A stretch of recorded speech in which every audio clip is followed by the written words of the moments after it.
It's time for the Bible Geek.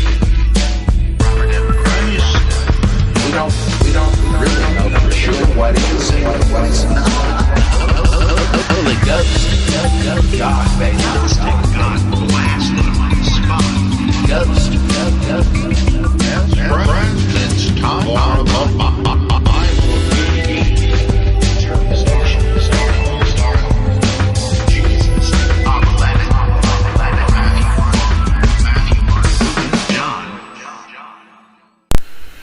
Well, happy Easter, everybody. It's Holy Saturday as I sit down to do this exciting episode of the Bible Geek, and I'm certainly looking forward to the sacred duty of devouring loads of chocolate tomorrow, and I hope you are as well. So, let's get into some exciting Bible Geek questions from the rain barrel. This one is from Peter Brown from Falls Creek, Australia, and you know what that means. Is it possible that the Gnostics were mythicists? I've conducted a reasonable survey of the Gnostic Gospels and Acts, etc. Part of this review consisted of a survey to determine how many of these Gnostic stories were stories about the post-resurrection Jesus and the historical life and times Jesus. The post-resurrection Jesus dominates the Gnostic literature on a statistical basis. The authors of the Gnostic material had the canonical books before them as they wrote. This is considered a fact because the Gnostic material takes bits and pieces from here and there, rearranging them in different combinations and permutations and adding novel information. It seems obvious that the Gnostic literature is dominantly focused on a post-resurrection Jesus, almost a phantom or a zombie. In a recent debate between Trent Horn and Richard Carrier, the former asked the question, if Jesus was in fact non-historical and a myth, then where did the mythicists who believed in the historical reality of a Jesus myth go? Horn's third problem with mythicism runs as follows. Gnostic heresy, check. B, Judaizer heresy, check. C, mythicist heresy, 33 CE. Where is the evidence? If the mythic version of Jesus were true, we would... this is still part of the debater's statement. If the mythic version of Jesus were true, we would expect it to survive as a heresy, just as the Gnostic and Judaizing heresies survived for centuries. But we have no documents affirming a mythic Jesus, nor do any of the church fathers argue against this view. Rather than embrace the implausible mythicist view, that these Christians simply vanished from the historical record, it makes more sense to say there was no mythic heresy. Again, that's Trent Horn. Let's see. The question I would like to ask, I would like to discuss is this. What evidence exists to suggest that the Gnostics themselves were not mythicists? In answering this question, it should be, there's an abbreviation here I don't get. Anyway, borne in mind that the primary documents for the Gnostics are the so-called Gnostic Gospels and Acts, and in general the New Testament apocryphal literature, including most of the texts within the Nag Hammadi codices. Note that for the moment, until this primary evidence is reviewed, I'd like to totally ignore the secondary evidence of the so-called Church Fathers.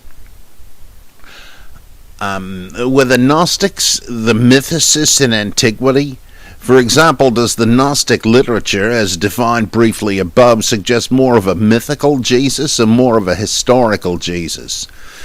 If there are sufficient references in the Gnostic literature to a mythical conception of Jesus as opposed to an historical conception, at what stage would it make sense to think of the Gnostic authors of antiquity as the very first mythicists? Very good question.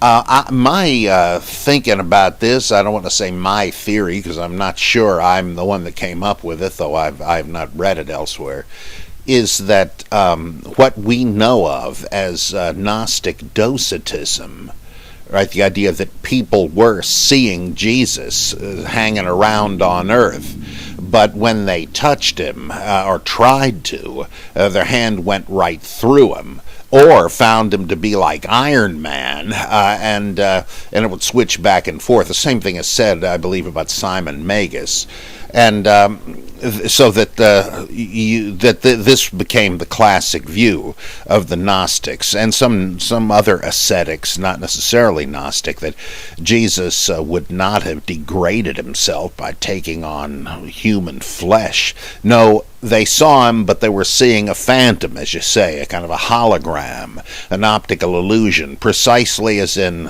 Star Trek, when Kirk and Spock are trapped on the planet of the Organians, when the Klingons arrive and take over, and though people are getting ray-gunned down in the public square, and Kirk and Spock are trying to mount resistance, the elders of the Organians insist that there is no threat, no danger, nothing is really happening. Kirk and Spock don't know what they mean until the end of the show, when they drop the illusion of humanoid flesh and show their true form as just spheres of glowing energy. Well, that's exactly the idea of Docetism, that Jesus was most definitely not a fleshly human being, but assumed that guise, again, as, I don't know if I want to say this, palpably or tangibly a phantom, in that if you touched him, you would see there was nothing to touch. Okay, that's the main docetic view, classical docetism, and we do seem to have that in the New Testament, right? The anathema in 1 John on those who deny that Jesus came in the flesh and so forth. Well, I think this view is already a compromise view, that what happened here was there is a kind of Hegelian Aufhebung of the, I think it's the word, of the notion that Jesus was a historical flesh and blood person, which for other reasons I think is itself a subsequent notion. I think I guess I should have said this first, but the notion that Jesus was a God who had never even come to earth, though he might have been seen in visions, this, I suspect, was the earliest view, but they historicized Jesus for institutional, political reasons. They wanted to be able to point to a tangible, objective founder figure, and whoever suggested there was such a Jesus would use him as the foundation stone and the copyright for their views. Like the rest of you guys may be getting crazy hallucinations of Jesus telling you who knows what all, but we actually have it from the horse's mouth. Our church was founded by these guys that actually saw him and heard him. I mean, that's exactly the tenor of the debate in the Pseudo-Clementines, where Peter is squaring off against Simon Magus, who's really supposed to be Paul, saying, you say you got this teaching from Jesus in a vision? Look, you might be an underdone bit of beef or that gruel I had for dinner. There's more of gravy than of grave about you, etc. And you just having hallucinations. If you really were an apostle appointed by Christ, you would be able to prove it pretty easily by agreeing with us, because we heard him and so forth. That we got some objective basis for our beliefs as being Christian. You're just making it up as you go along. So that we know they had those debates. Well, my guess is that that the Gnostic view was a compromise view between outright mythicism, that there was no historical Jesus and wasn't supposed to be, on the one hand, and historicized Jesus on the other, now believed to be historical, a true historical individual, and that the compromise was okay, what I've already said was classical Docetism. People did see Jesus in Galilee, wherever, right, okay, but he wasn't really there.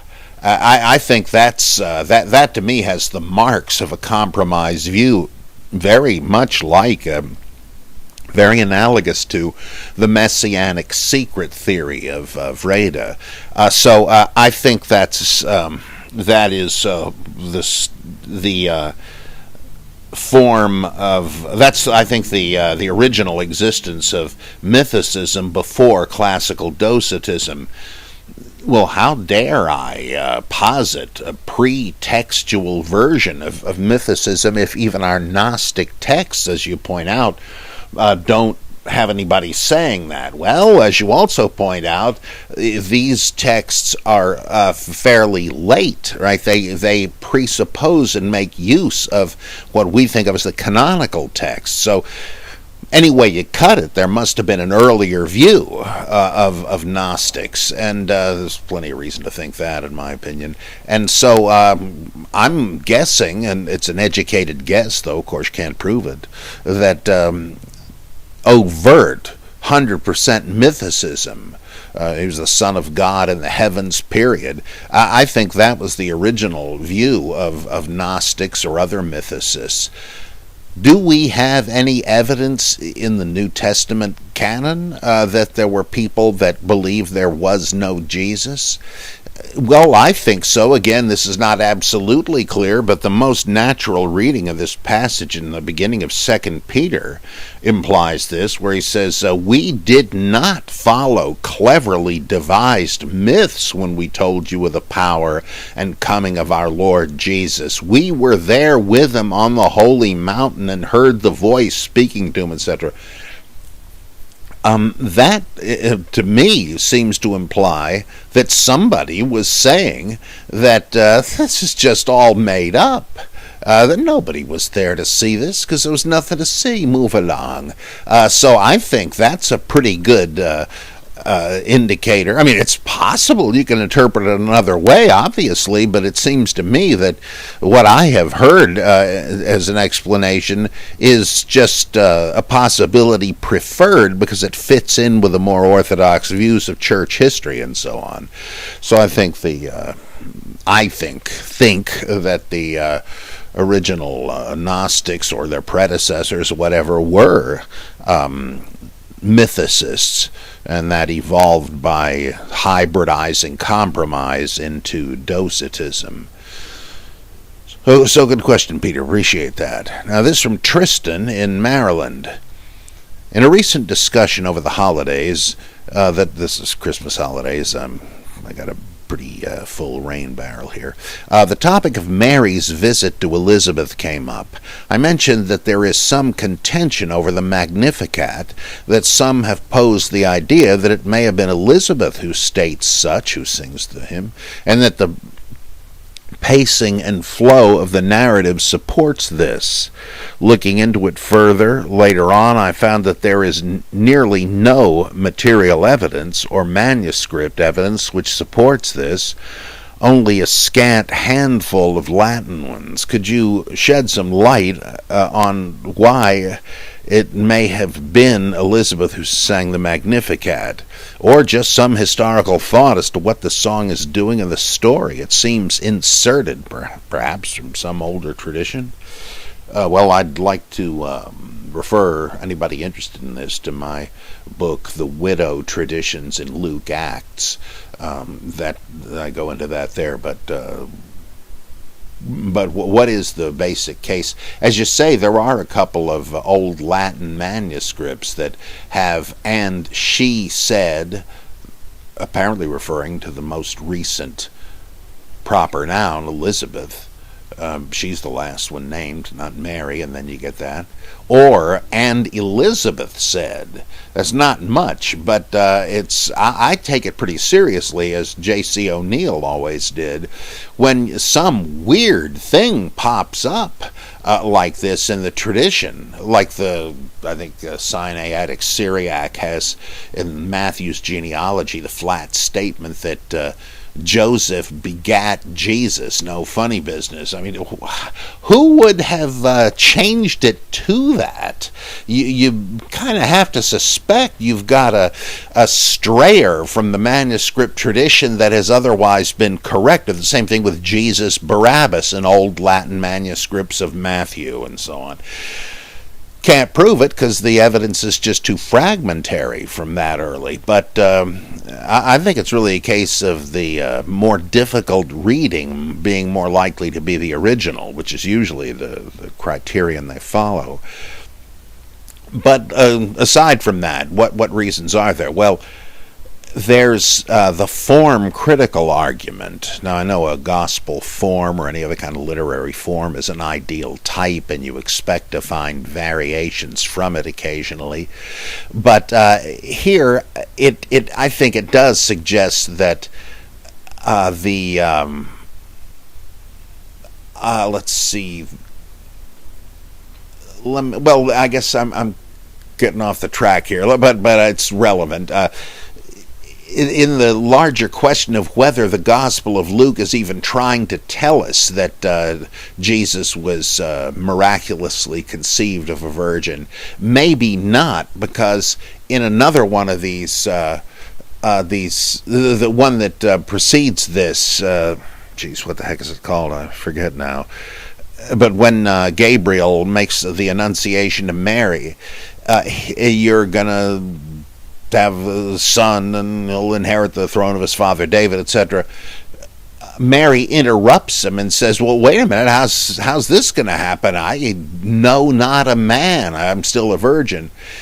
This almost has to be an insertion because none of the other hymns or canticles in the beginning of Luke are interrupted. This looks like somebody is trying to insert the motif of the virgin birth. And again, not much in the way of manuscript evidence, but that doesn't surprise me. And it doesn't make any sense either. Like you can imagine Gabriel thinking, wait a minute, you are engaged, aren't you? I mean, you're gonna be married, right? So this would make sense if Mary said, holy mackerel, I'm pregnant. How is this, since I know not a man? But of course, it's too early in the game for that to make sense. Well, we have another one of these uncertainties in the case of the Magnificat. It doesn't make sense for Mary to sing this, whereas it makes loads of sense in the context of the story for Elizabeth to be saying it. Because it's as he has taken away my reproach. What reproach did Mary have? She was a virgin. If anything, she was about to get something to be reproached for by having a baby that she hadn't conceived with a legal husband, right? She was under no reproach. Nobody was speaking ill of her at that point. Whereas, what did we just hear in the John the Baptist nativity about Elizabeth? People were saying, gee, it's too bad that Elizabeth is so old, like Sarah, right? And no kid, boy, what a shame. And that's why it's such a big deal, and it receives popular acclamation when she does get pregnant. By a miracle, right? And if Elizabeth sings, he has taken away my reproach and all that, oh, that makes plenty of sense. In fact, the whole thing is obviously a rewrite of Hannah's song in 1 Samuel. She too was barren, but she prays in the temple and God rewards her, and she is reproached before that, but then, hey, great, she's having a baby. So and again, Hannah, older woman, no kids, not a virgin, right? Elizabeth's character is so similar to that, it looks like it's actually based on it, and the Magnificat, based on the Song of Hannah, must apply to her. And there is that odd manuscript variation. Again, not many, but we don't have that many copies of anything from that early period. And so it seems to me, yeah, that's right. Just as the father of John, Zechariah the priest, had a canticle, so did the mother. And I think that's what's happened there. So it makes much more sense to say it was Elizabeth who sang the Magnificat in Luke's original. Okay. Miroslav Pokorny says, I was listening to your December 28th show and my brain went bang and had this idea. In the Eden story, God can be seen as a king, perhaps a man, because he's walking around in Eden and all, right? Doesn't the name Levi also mean something like snake? Indeed it does. Couldn't the snake be telling Adam or the man to choose between being ruled by a king or ruled by a high priest? I'm not quite sure if this is accurate, but it seemed to me the relationship, while symbiotic between high priest and king, wasn't always friendly. The two sides had to cooperate, but were always fighting to be top dog.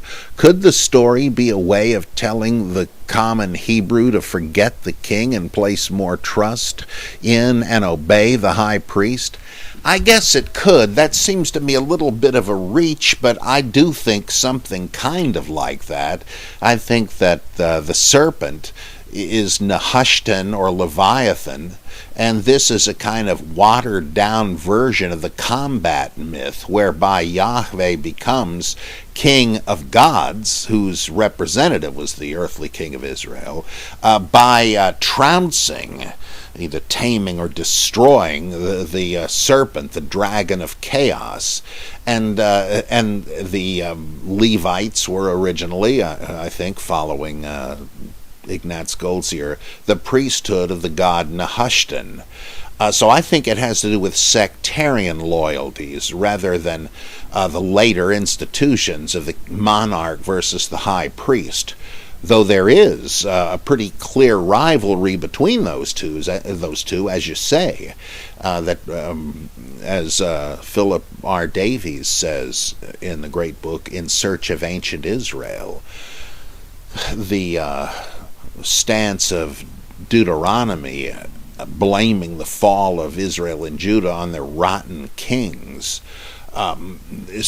would sure make sense if that were a Levitical priestly polemic against the kings, especially from a post-exilic standpoint when they didn't have them anymore and the high priest's office was created, as Wellhausen showed long ago, at that late date to be a purely religious substitute for the monarchy because, political rule was out of their hands. The Persians, Babylonians, etc. exercised it. So, thanks, Miroslav. By the way, you're not the only Miroslav I know. What a fascinating name, too. Scott in Dallas, Texas says, I was listening to your, it's the wrong one. On your December 17th podcast, you answered a question about divorce in the Bible. You mentioned Jesus' reference to Genesis 2:24. For this reason, a man shall leave his father and mother and be joined to his wife, and they shall become one flesh. And something struck me. Isn't this passage anachronistic? It seems the writer was working backward to explain the sexual attraction between men and women and the institution of marriage. I've heard you explain about the tree of knowledge imparting the knowledge of sex, its parallels in the Gilgamesh epic, etc. If this is the case, then how would Adam and Eve be attracted to one another sexually before eating from the tree? Why would God create the woman helper from Adam's side and thus impart the natural desire for sex if he didn't want procreation? Why would he be angry at the two for acting on a natural desire that he himself created? Also, the passage mentions a wife what's that, Genesis 4:1, Adam knew Eve his wife, and so on. Isn't this a civil distinction even in ancient times? Isn't given a bill of divorce, quote unquote, an indication of some sort of paperwork and bureaucracy in play here even then? How then were Adam and Eve married in any sense of the word? Did God officiate at the wedding? Do you, Adam, take Eve, etc., etc.? Well, I think that this is an etymological story when it says that the two shall become one flesh and all that. It is explaining the origin of sex in much the same way a Greek myth did, when it said that originally human beings were like Humpty Dumpty. They were ovoid in shape, and had double sets of limbs and genitals. There were three types. This is in Plato's Symposium. There were male ones, female ones, and male ones. And nothing really was happening, so Zeus decided, let's get some going here, and he split the Humpty-like humans into pairs, and they always sought to restore their original oneness, and this explained the origin of homosexuality, male and female, and heterosexuality. I think the thing with the Adam being split into the Ish and the Isha, that is the human being being split into the male and the female, is another version of this myth. And when it says, and this is why a man shall leave his father and mother, cleave to his wife, the two shall become one flesh, God doesn't command them to be fruitful and multiply as he does in the first chapter, the priestly creation account. Here, that's not what he wants. He's satisfied with having only the Adam, whether it was a hermaphrodite or a male or whatever, it's not clear. But he wanted one caretaker for his garden, his oasis, Eden. And the only reason he decided to have a second one was that the man didn't have much to do and was lonesome. I'll make a mate in the sense of, I'll make a helper, a companion, appropriate to him.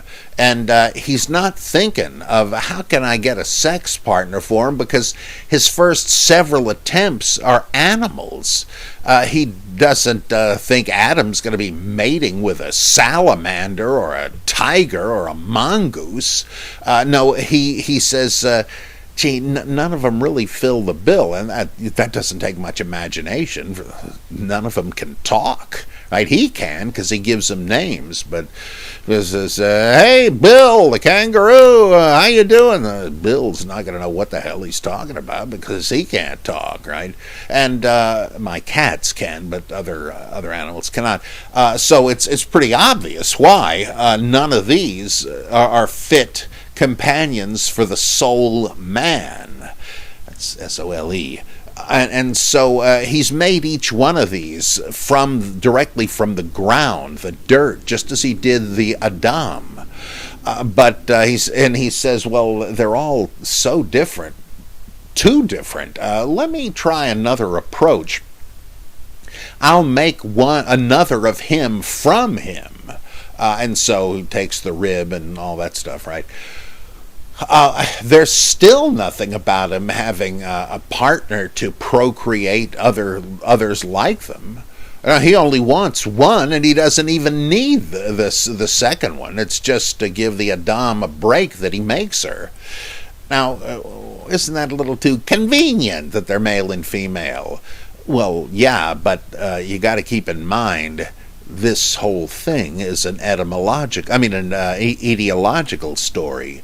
The fact is, you've got men and women who mate and have kids, and we're trying to figure out how that came about. So we don't have the luxury here, if we're the ancient writer, to come up with any ending we want. It's got to end this way. Now, what could have led to that? It's like the original Star Wars movie. Eventually, George Lucas starts thinking, I could make a few bucks if I did some prequels showing how we got to that point. Okay, let's do it. And you can see that what he came up with, though quite clever, doesn't exactly fit what you just saw in the first one. In fact, he goes back and makes new editions of the original one so they will fit better, and it still doesn't quite work. So same thing here. It does seem a little too convenient, but I think the point is that he still is not trying to have humans who will be fruitful and multiply. And so before that altercation, as soon as the woman is created from the man for the man, the narrator just says, well, now here's where sexual attraction comes from. But it doesn't come that moment. We read on and see where it came from, namely the tree of knowledge of good and evil. But it's like God has created the problem that will threaten him so much later. Hey, look, if there's not just two of these, and they can have zillions more, and they can eat from the tree of life too and live forever, we can't have that. So he doesn't understand the consequences of his actions here. And remember, these guys didn't have Saint Anselm or Paul Tillich or somebody. They were thinking of a God who didn't know the future and who didn't know what all the possibilities were. You're really talking about Zeus here with a Jewish accent. Let's see. I guess if, the narrator figures that God has pretty much pronounced a man and wife because the two shall be made one flesh. Look, that's God's tying the knot.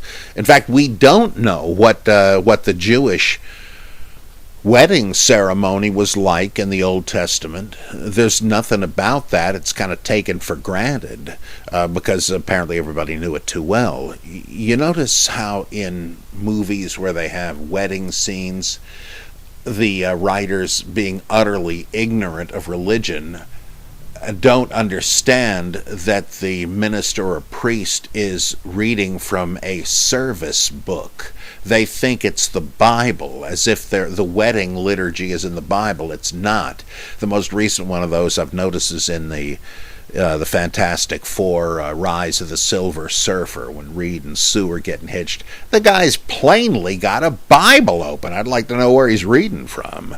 But there isn't any in the Bible.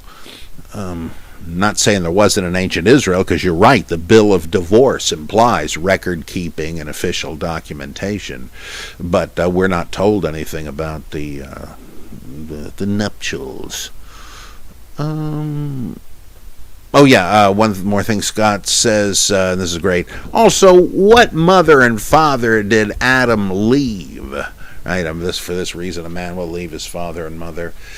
I have to admit, I think they're just saying, well, okay, now we got a man and a woman, and they're going to procreate and form new families. So that's why this happens. He doesn't say that exactly the same thing happened with Adam and Eve. But because this happened, we now see this. This is where that institution came from. I think that's a legitimate distinction. Here's a few from Reuben. My question concerns the location of Paul's epistles, specifically the notable absences of Alexandria and Athens, as well as most notably his hometown Tarsus. Why did Paul not send a letter to Tarsus? Has anyone provided an explanation other than that he didn't? Does even Acts say there's a church in Tarsus? I don't think it does, but of course there's nothing in the epistles about Tarsus. This is one of the numerous things that Acts says about Paul that the epistles don't. So unless there was a Tarsian church, and maybe I'm just forgetting, then no epistle to them. Now, I did Well, Alexandria, right? That could be Apollos. He's supposed to be from there, but would Paul have been writing an epistle to somebody else's church? I wouldn't exactly think so. Now, I've kind of thought the same thing, though. Would be sort of neat if he did. So if you get a hold of, I think it's only in an ebook from ebook it, Bo Bennett's Thriving Concern, Paul the Lost Epistles. I have taken the liberty of writing up the lost epistle of Paul to Alexandria and 13 others. I forget whether I've got Tarsus and Athens, but you might get a kick out of that. Another question about Muhammad mythicism, specifically his absence by name in the Quran. He's mentioned in the following verses: Surah 3:144, Surah 33:40, Surah 47:2, and Surah 48:29. If Muhammad was originally within the pages of the Quran, a historical warrior prophet, then why does his name only appear these 4 times? In all 4 verses, the apostleship / prophethood of Muhammad is proclaimed against those who don't believe in him. What's going on here? Well, there would be less of a problem if the surahs of the Quran were understood as his preaching. And of course, at least traditional non-Muslims have thought that's just what it was.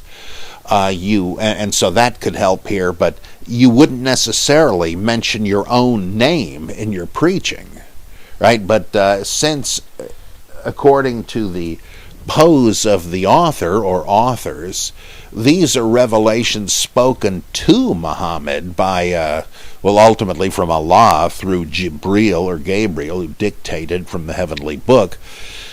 You would expect to see, "Oh, Muhammad," more often.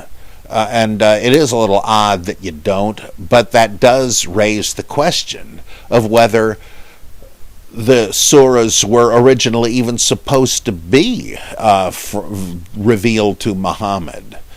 I mean, those 4 were apparently, but were the others? I mean, I don't think there's any great reason to believe that they were all supposed to be. I mean, there are differences in doctrine and so forth between the different surahs, and even on the Orthodox account, these things were oral traditions eventually written down, and I think the Quranic surahs are simply the same as hadith, spurious attempts to father some notion onto the perhaps imaginary prophet Muhammad. There were even other apostles in the neighborhood. They've preserved a letter from another guy who claims to be a fellow apostle, a letter from him to Muhammad proposing an alliance or something like that. Yeah, it is a little suspicious. Again, it makes a bit more sense if you think that Muhammad wrote these in his own right, but claimed they came from God. Then it might not occur to him to take the next step and have God speaking to him by name. But that's my mere guess. Okay, another one from Reuben. Concerning the sole daughter of Jacob, namely Dinah, the incident with Dinah and Shechem is a very confusing story in its current form. In the text, it is implied that Shechem raped Dinah and then subsequently fell in love with her to the point of convincing his father to circumcise all the men of their tribe in order to win Jacob's favor, and thus Dinah's hand for his son. Jonathan Kirsch suggests that the narrative reflects a combining of 2 separate traditions, a Yahwist narrator describing a rape and an Elohist speaker describing a seduction. What are your thoughts on this, especially since the Yahwist is attacking Shechem with 2 sons, Levi and Simeon, who by this time were associated with the south? Lastly, are Simeon and Levi original to the Elohist writing or the Yahwist writing? If you do divide them, I'm not sure there would be reason to have Simeon and Levi taking revenge on Shechem if he simply sought their sister's hand in marriage and hadn't committed some outrage. So I tend to think that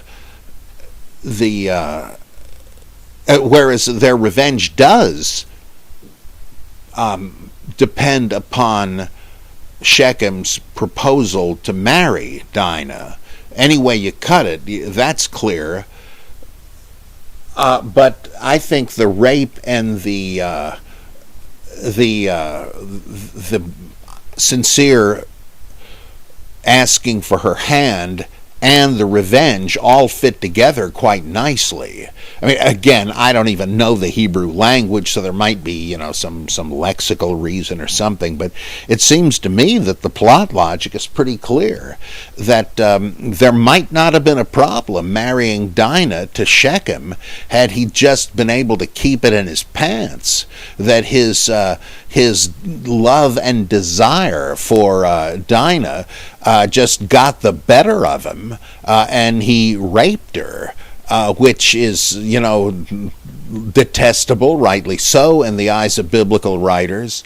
But there's this idea of, it says in Exodus and repeated in Deuteronomy, that if some gigolo seduces a virgin, and nonetheless her father can stand him, then he's stuck marrying her. Even he may have thought it was a one-night stand, but it's not going to be, and it's a shotgun wedding.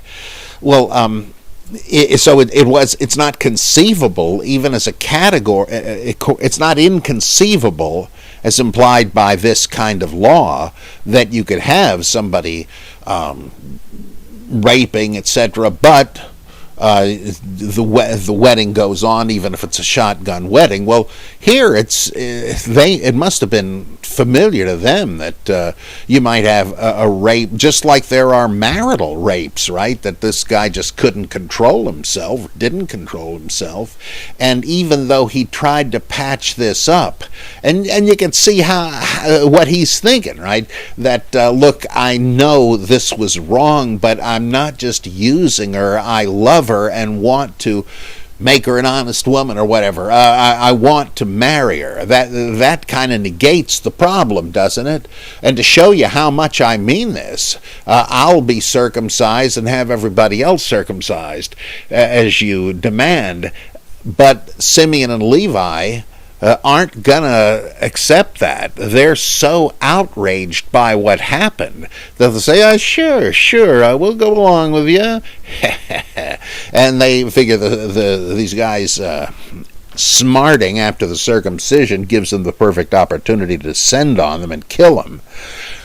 That makes sense to me. Like, this guy could have had a good match, a good marriage, everybody was in favor of it, but he just couldn't control himself, and he sowed the seeds, no pun intended, of his own destruction.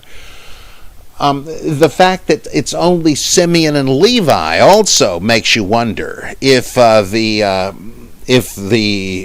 rest of their brethren and their father weren't actually willing to go along with it.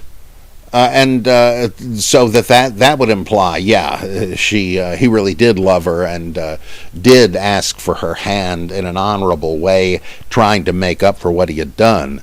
So I don't see any real urgent need to split it up.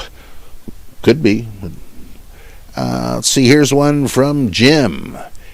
Isn't the argument for Q dependent on the timing of the writing of Matthew and Luke's Gospels?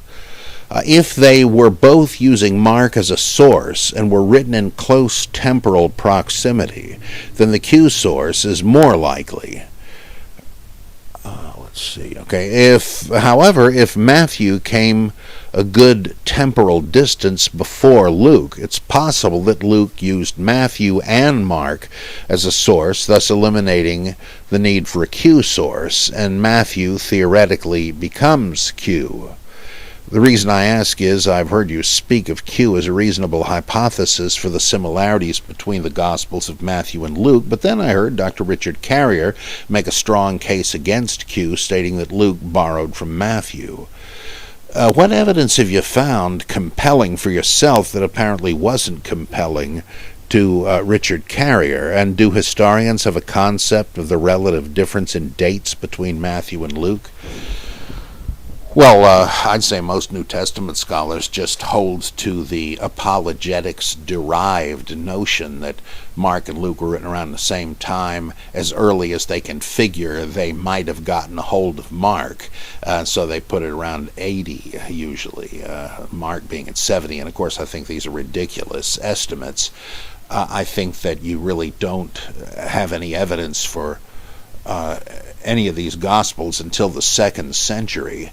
And given that the spotty nature of the circulation of manuscripts, all I can see from the internal evidence, thing like the chair of Moses mentioned in Matthew 23 and loads of things with Luke, that they're both like written in the first quarter up to the first half of the 2nd century, but that Mark was written maybe only 15 years before, so they could have been further apart than that, but I don't see any way to know. And to me, the important question is, can you sketch out the different scenarios for explaining the Gospels' parallels but differences, best with the Mark Q hypothesis, or the Matthew used Mark and Luke, or the Luke used Mark and Matthew, or the Mark used Luke and Matthew theory.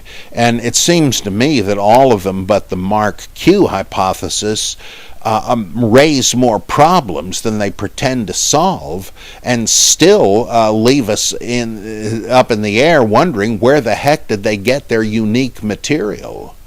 You're just putting stuff from the Q category into the M category or the L category. You know, how do you account for that? I mean, don't you have to assume there was an unknown hypothetical source that didn't survive, no matter which of these theories you accept? I think Mark Q wins every time. But again, I'm sure Richard's gone into it in more depth than I have, but I'd be, one of these days, I want to go into it further, but in my studies of the Gospels, it just seems to me to make so much more sense. Anyway, I better hit the road here, and I'll try to get back together with you soon for yet another exciting Bible Geek podcast, and hope you enjoyed this one, and keep sending those questions in. Sure enough appreciate it. Happy Chocolate Bunny, and I'll see you soon.